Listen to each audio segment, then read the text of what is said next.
وما كان استغفار إبراهيم لأبيه إلا عن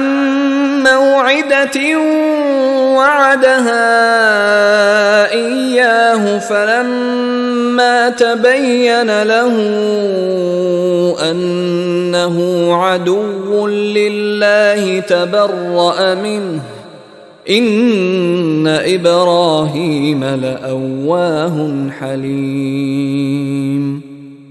وما كان استغفار ابراہیم لأبیہ الا عن موعدۃ وعدها ایاہ، اور نہیں تھا استغفار کرنا ابراہیم کا اپنے والد کے حق میں مگر ایک وعدے کی بنیاد پر کہ جو انہوں نے اس سے کیا تھا جب گھر سے نکالا ہے باپ نے، یہ ہم سورہ مریم میں پڑھیں گے تو اس وقت وعدہ کر کے نکلے تھے سأستغفر لک ربی انہ کان بی حفیہ، وہ وعدہ نبھاتے رہے، اور وہ نبھاتے اس لیے رہے کہ امید تھی کہ جب تک وہ زندہ تھا باپ کہ شاید اللہ تعالیٰ اس کو ہدایت دے دے اور یہ ایمان پر آ جائے،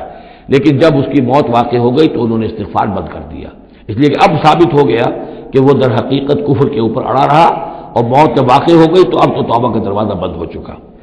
فلما تبین لہ انہ عدو للہ، اور جب ان پر یہ بات روشن ہو گئی، واضح ہو گئی کہ وہ تو اللہ کا دشمن ہے، تبرأ منہ، تو ان سے تبری کیا اور ان سے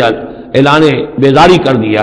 ان ابراہیم لأواہ حلیم، یقیناً ابراہیم تو بہت نرم دل تھے اور بہت ہی حلیم الطبع تھے۔